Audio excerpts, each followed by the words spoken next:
नमस्कार। मोक्षदा एकादशी, वो एकादशी जो मोक्ष प्रदायिनी है, वो एकादशी जो मनुष्य को मृत्यु के पश्चात मोक्ष प्रदान करती है, वो एकादशी जो मोह का क्षय करने वाली है। मार्गशीर्ष मास के शुक्ल पक्ष की एकादशी जो कि उत्पन्ना एकादशी के बाद आती है, उसको मोक्षा एकादशी या मोक्षदा एकादशी कहते हैं। मोक्षदा एकादशी इसलिए कहते हैं क्योंकि यह एकादशी मोह का क्षय करने वाली है। भगवान श्री कृष्ण ने एक बारी धर्मराज युधिष्ठिर के साथ संवाद करते हुए, वार्तालाप करते हुए यह कहा था कि मोक्षदा एकादशी का महात्म्य सुनने से सुनने वाले को वाजपेय यज्ञ का फल प्राप्त होता है। मोक्षा एकादशी सभी पापों का क्षय करने वाली है, यानी मोक्षदा एकादशी का व्रत करने से सब पापों का हरण हो जाता है। बाकी सभी एकादशियों की तरह ही सिर्फ व्रत करने वाले को मोक्षदा एकादशी के दिन यह ध्यान रखना है कि 5 कर्मेंद्रियां, 5 ज्ञानेंद्रियां और 11वां मन, इनका निग्रह करना, इनको अपने वश में रखना। क्या देखना है, क्या खाना है, क्या करना है, कहाँ जाना है, क्या बोलना है, क्या सुनना है, क्या कहना है, क्या खाना है, इन सब का ध्यान रख के शास्त्रोचित और व्रत के हिसाब से, व्रत की विधि के हिसाब से अपनी इंद्रियों को संयम में रखना ही एकादशी का व्रत है। सिर्फ खाना या फलाहार करना और अन्न न खाना व्रत नहीं होता। यदि आप कुमार्ग पे चलेंगे, उल्टी सीधी भाषा का प्रयोग करेंगे, कुत्सित विचार रखेंगे, किसी की पीड़ा का कारण बनेंगे, मन में किसी भी तरीके की वृत्ति आएगी, तो व्रत खंडित हो जाएगा। इसलिए सिर्फ फलाहार का व्यान न रख के 5 कर्मेंद्रियां, 5 ज्ञानेंद्रियां और 11वां मन, इनका निग्रह करना न भूलें। व्रती को चाहिए कि प्रातःकाल स्नान आदि से निवृत्त होकर तुलसी की मंजरी सहित और धूप दीप आदि जलाकर भगवान दामोदर का, भगवान कृष्ण का, भगवान विष्णु का पूजन करे, उन्हें फल फूल अर्पित करे और सारा दिन ओम नमो भगवते वासुदेवाय या विष्णु भगवान के किसी भी नाम का उच्चारण मन ही मन करता रहे।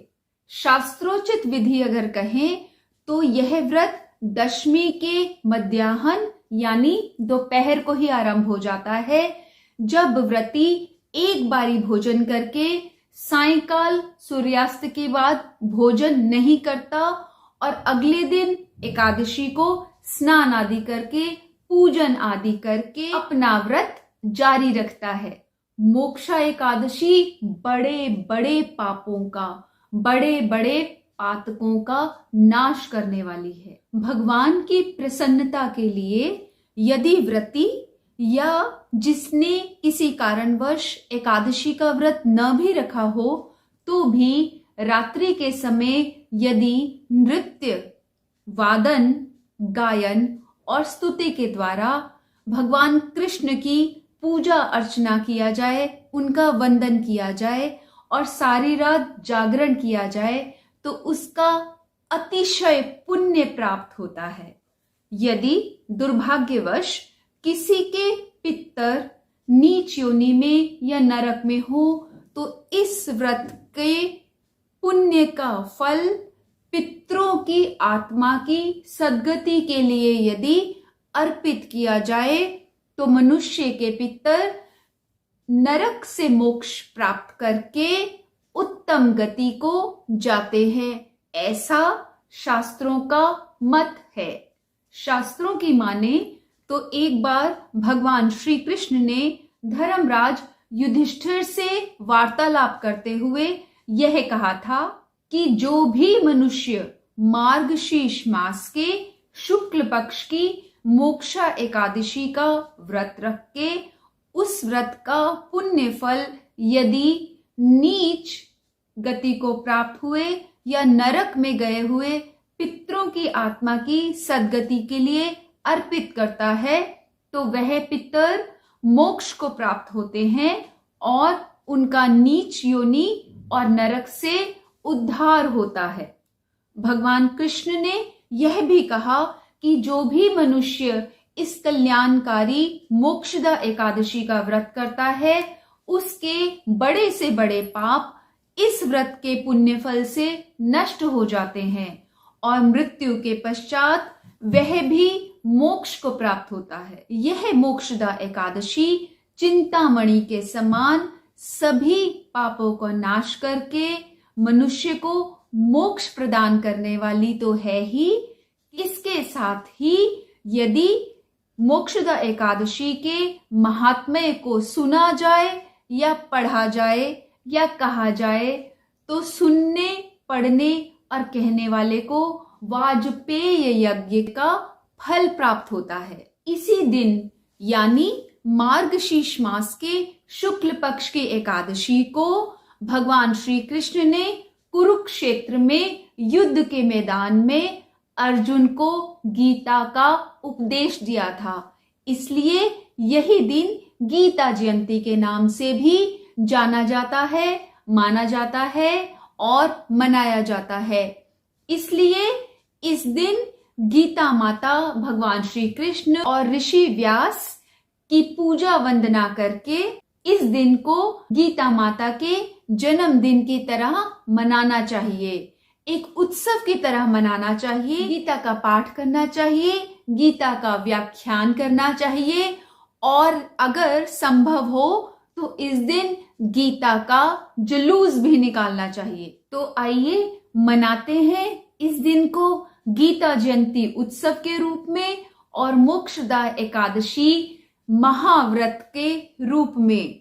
प्रभु से इच्छा है कि आप भी अपने दुर्लभ मनुष्य को सफल बनाने का प्रयास जारी रखें और इस चैनल से जुड़े रहें।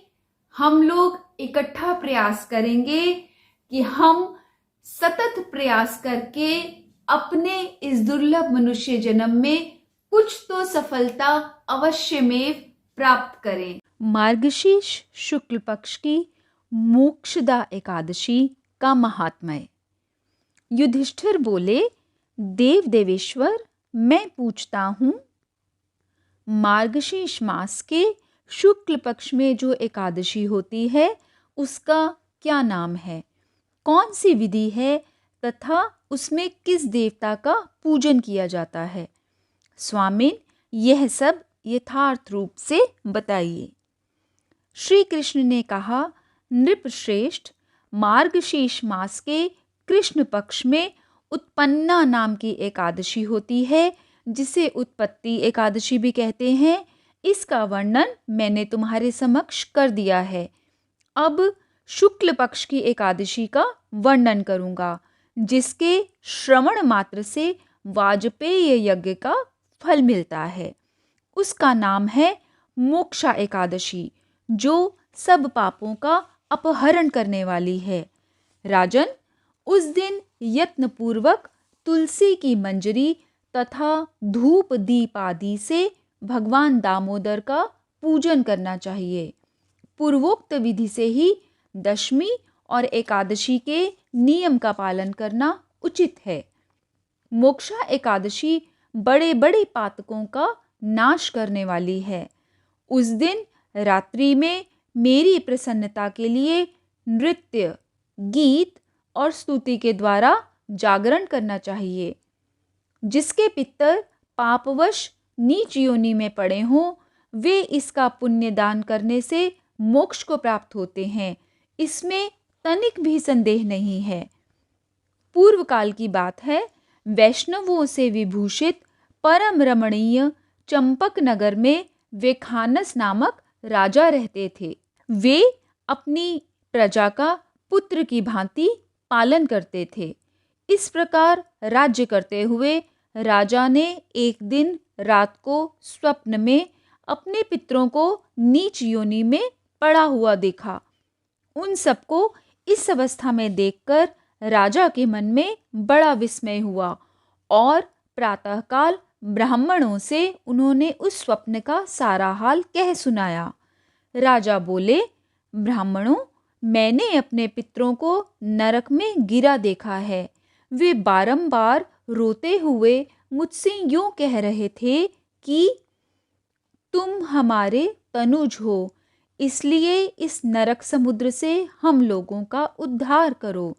द्विजवरों, इस रूप में मुझे पितरों के दर्शन हुए हैं, इससे मुझे चैन नहीं मिलता। क्या करूं, कहाँ जाऊं? मेरा हृदय रुंधा जा रहा है। द्विजोतमो, वह व्रत, वह तप और वह योग जिससे मेरे पूर्वज तत्काल नरक से छुटकारा पा जाएं, बताने की कृपा करें। मुझ बलवान एवं साहसी पुत्र के जीते जी मेरे माता पिता घोर नरक में पड़े हुए हैं, अतः ऐसे पुत्र से क्या लाभ है? ब्राह्मण बोले, राजन, यहाँ से निकट ही पर्वत मुनि का महान आश्रम है। वे भूत और भविष्य के भी ज्ञाता हैं। नृपश्रेष्ठ, आप उन्हीं के पास चले जाइए। ब्राह्मणों की बात सुनकर महाराज वैखानस शीघ्र ही पर्वत मुनि के आश्रम पर गए और वहां उन मुनि श्रेष्ठ को देखकर उन्होंने दंडवत प्रणाम करके मुनि के चरणों का स्पर्श किया। मुनि ने भी राजा से राज्य के 7 अंगों की कुशल पूछी। राज्य के 7 अंग मतलब राजा, मंत्री, राष्ट्र, किला, खजाना, सेना और मित्र वर्ग, ये ही परस्पर उपकार करने वाले राज्य के 7 अंग हैं। राजा बोले, स्वामिन, आपकी कृपा से मेरे राज्य के 7 अंग सकुशल हैं, किंतु मैंने स्वप्न में देखा है कि मेरे पितर नरक में पड़े हैं। अतः बताइए, किस पुण्य के प्रभाव से उनका वहां से छुटकारा होगा? राजा की यह बात सुनकर मुनि श्रेष्ठ पर्वत एक मुहूर्त तक ध्यानस्थ रहे। इसके बाद वे राजा से बोले, महाराज, मार्गशीर्ष मास के शुक्ल पक्ष में जो मोक्षा नाम की एकादशी होती है, तुम सब लोग उसका व्रत करो और उसका पुण्य पितरों को दे डालो। उस पुण्य के प्रभाव से उनका नरक से उद्धार हो जाएगा। भगवान श्री कृष्ण कहते हैं, युधिष्ठिर, मुनि की यह बात सुनकर राजा पुनः अपने घर लौट आए। जब उत्तम मार्गशीर्ष मास आया, तब राजा वैखानस ने मुनि के कथनानुसार मोक्षा एकादशी का व्रत करके उसका पुण्य समस्त पितरों सहित पिता को दे दिया। पुण्य देते ही क्षण भर में आकाश से फूलों की वर्षा होने लगी। वैखानस के पिता पितरों सहित नरक से छुटकारा पा गए और आकाश में आकर राजा के प्रति यह पवित्र वचन बोले, बेटा, तुम्हारा कल्याण हो। यह कहकर वे स्वर्ग में चले गए। राजन, जो इस प्रकार कल्याणमयी मोक्षा एकादशी का व्रत करता है, उसके पाप नष्ट हो जाते हैं और मरने के बाद वह मोक्ष प्राप्त कर लेता है। यह मोक्ष देने वाली मोक्षा एकादशी मनुष्यों के लिए चिंतामणि के समान समस्त कामनाओं को पूर्ण करने वाली है। इस महात्म्य के पढ़ने और सुनने से वाजपेय यज्ञ का फल मिलता है। मोक्षदा एकादशी माता की जय हो। ओम श्री परमात्मने नमः। श्री गीता जी की महिमा। वास्तव में श्रीमद् भगवद गीता का महात्म्य वाणी द्वारा वर्णन करने के लिए किसी की भी सामर्थ्य नहीं है, क्योंकि यह एक परम रहस्यमय ग्रंथ है। इसमें संपूर्ण वेदों का सार संग्रह किया गया है। इसका संस्कृत इतना सुंदर और सरल है कि थोड़ा अभ्यास करने से मनुष्य उसको सहज ही समझ सकता है, परंतु इसका आशय इतना गंभीर है कि आजीवन निरंतर अभ्यास करते रहने पर भी उसका अंत नहीं आता। प्रतिदिन नए भाव उत्पन्न होते रहते हैं। इससे यह सदैव नवीन बना रहता है एवं एकाग्रचित होकर श्रद्धा भक्ति सहित विचार करने से इसके पद पद में परम रहस्य भरा हुआ प्रत्यक्ष प्रतीत होता है। भगवान के गुण, प्रभाव और मर्म का वर्णन जिस प्रकार इस गीता शास्त्र में किया गया है, वैसा अन्य ग्रंथों में मिलना कठिन है, क्योंकि प्राय ग्रंथों में कुछ न कुछ सांसारिक विषय मिला रहता है। भगवान ने श्रीमद् भगवद गीता रूप एक ऐसा अनुपमेय शास्त्र कहा है कि जिसमें एक भी शब्द सदुपदेश से खाली नहीं है। श्री वेद व्यास जी ने महाभारत में गीता जी का वर्णन करने के उपरांत कहा है, गीता सुगीता करने योग्य है, अर्थात श्री गीता जी को भली प्रकार पढ़कर अर्थ और भाव सहित अंतःकरण में धारण कर लेना मुख्य कर्तव्य है, जो कि स्वयं पद्मनाभ भगवान श्री विष्णु के मुखारविंद से निकली हुई है। फिर अन्य शास्त्रों के विस्तार से क्या प्रयोजन है? स्वयं श्री भगवान ने भी इसका महात्म्य अंत में वर्णन किया है, अर्थात अध्याय 18 श्लोक 68 से 71 तक। इस गीता शास्त्र में मनुष्य मात्र का अधिकार है, चाहे वह किसी भी वर्ण आश्रम में स्थित हो, परंतु भगवान में श्रद्धालु और भक्ति युक्त अवश्य होना चाहिए, क्योंकि भगवान ने अपने भक्तों में ही इसका प्रचार करने के लिए आज्ञा दी है तथा यह भी कहा है कि स्त्री, वैश्य, शूद्र और पाप योनि भी मेरे परायण होकर परम गति को प्राप्त होते हैं। अपने अपने स्वाभाविक कर्मों द्वारा मेरी पूजा करके मनुष्य परम सिद्धि को प्राप्त होते हैं। इन सब पर विचार करने से यही ज्ञात होता है कि परमात्मा की प्राप्ति में सभी का अधिकार है, परंतु उक्त विषय के मर्म को न समझने के कारण बहुत से मनुष्य, जिन्होंने श्री गीता जी का केवल नाम मात्र ही सुना है, कह दिया करते हैं कि गीता तो केवल सन्यासियों के लिए ही है। वे अपने बालकों को भी इसी भय से श्री गीता जी का अभ्यास नहीं कराते कि गीता के ज्ञान से कदाचित लड़का घर छोड़कर सन्यासी ना हो जाए, किंतु उनको विचार करना चाहिए कि मोह के कारण क्षात्र धर्म से विमुख होकर भिक्षा के अन्न से निर्वाह करने के लिए तैयार हुए अर्जुन ने जिस परम रहस्यमय गीता के उपदेश से आजीवन गृहस्थ में रहकर अपने कर्तव्य का पालन किया, उस गीता शास्त्र का यह उल्टा परिणाम किस प्रकार हो सकता है? अतएव कल्याण की इच्छा वाले मनुष्यों को उचित है कि मोह का त्याग कर अतिशय श्रद्धा भक्ति पूर्वक अपने बालकों को अर्थ और भाव के सहित श्री गीता जी का अध्ययन कराएं एवं स्वयं भी इसका पठन और मनन करते हुए भगवान के आज्ञानुसार साधन करने में तत्पर हो जाएं, क्योंकि अति दुर्लभ मनुष्य शरीर को प्राप्त होकर अपने अमूल्य समय का एक क्षण भी दुख मूलक क्षणभंगुर भोगों को भोगने में नष्ट करना उचित नहीं है।